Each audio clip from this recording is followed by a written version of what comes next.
How to spot the red flags on fake investments that are robbing Aussies of their life savings.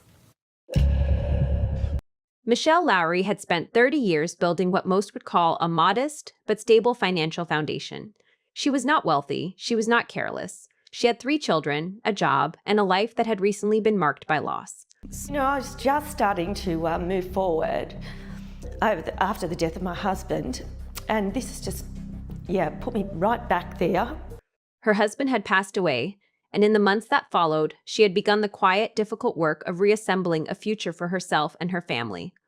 The money she had saved, over $750,000, was not excess wealth. It was the sum of decades of work, restraint, and planning. It represented security in its most fundamental form, the ability to provide for her children, to maintain a home, to age without desperation. In late 2021, Michelle began researching term deposits.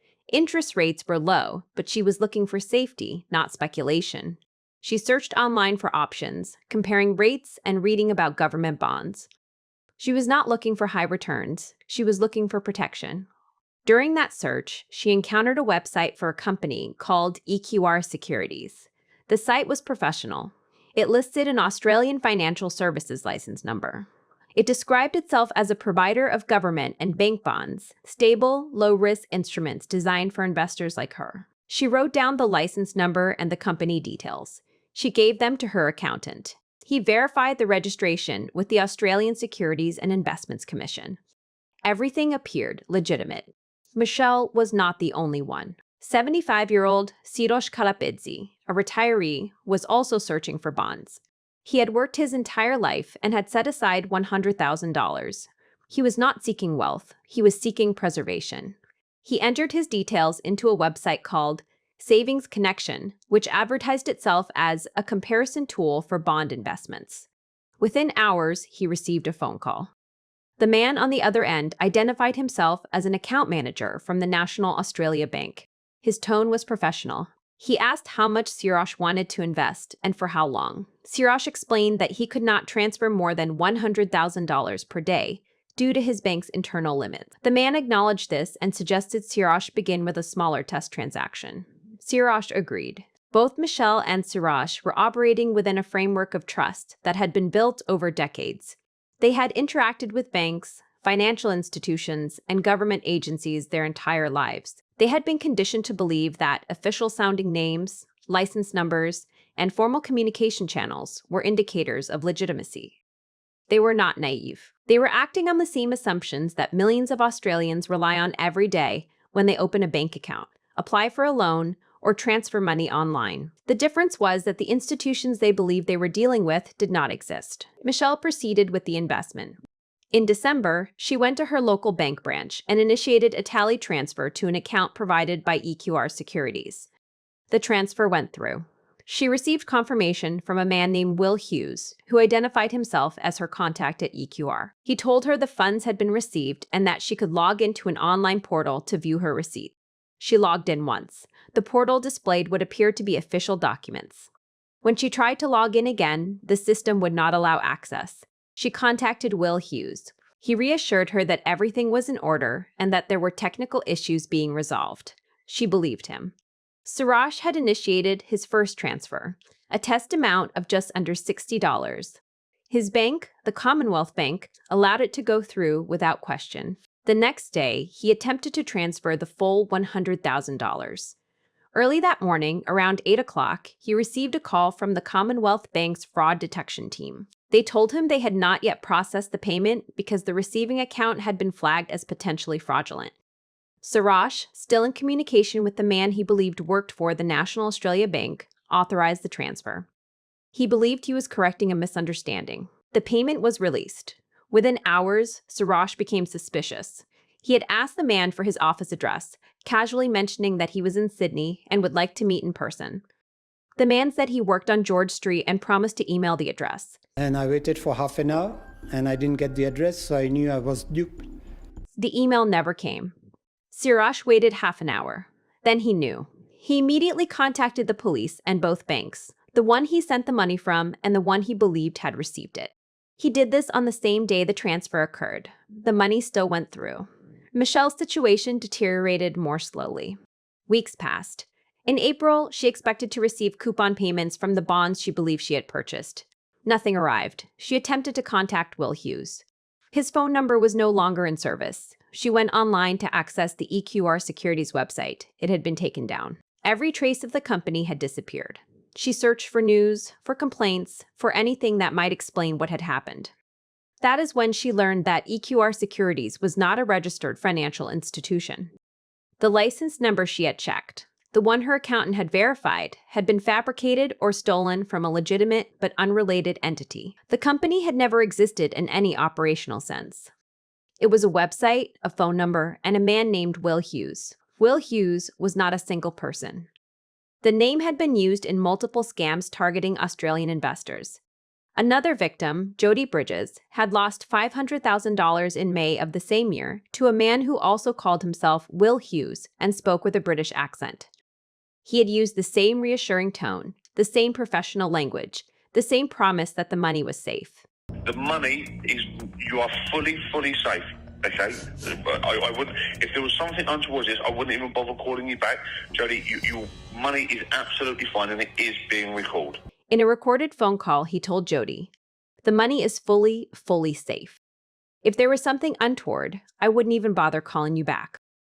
Your money is absolutely fine, and it is being recalled." The money was never recalled. It was never safe.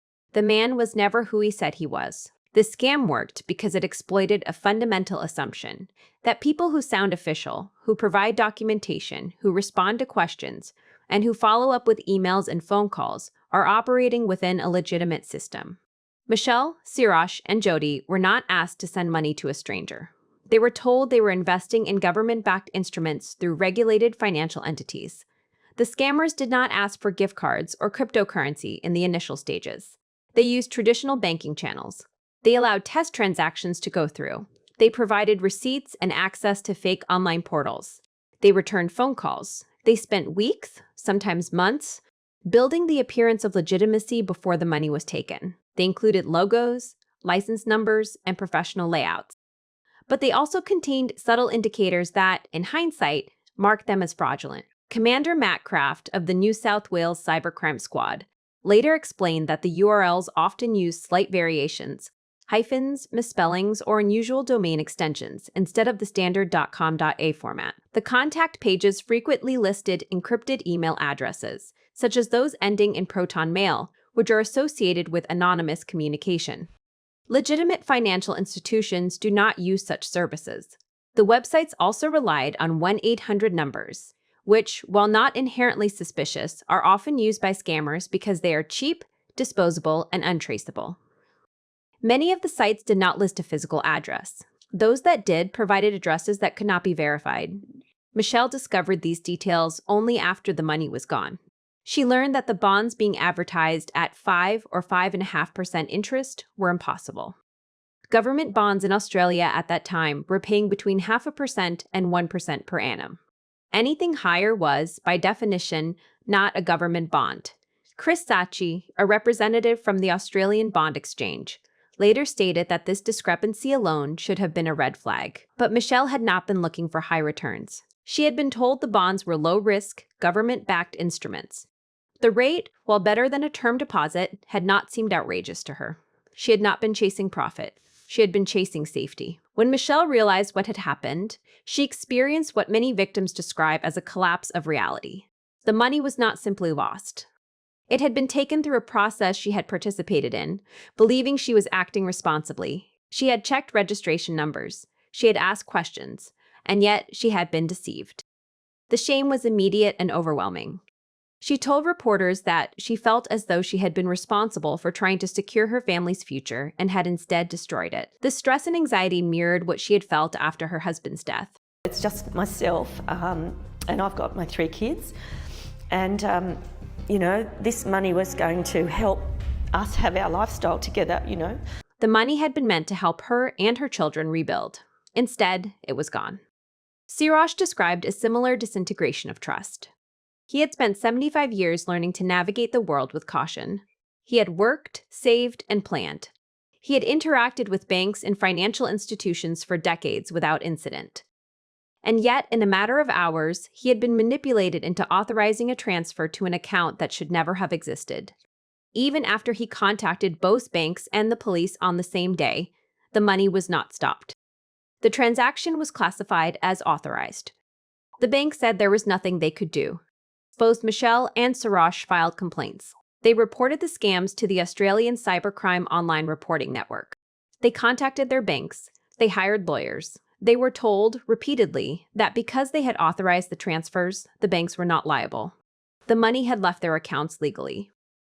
The fact that they had been deceived did not change the classification of the transaction. The banks pointed to their terms of service, which placed the responsibility for verifying the legitimacy of recipients on the account holder. Some victims later learned that other banks, in similar situations, had intervened.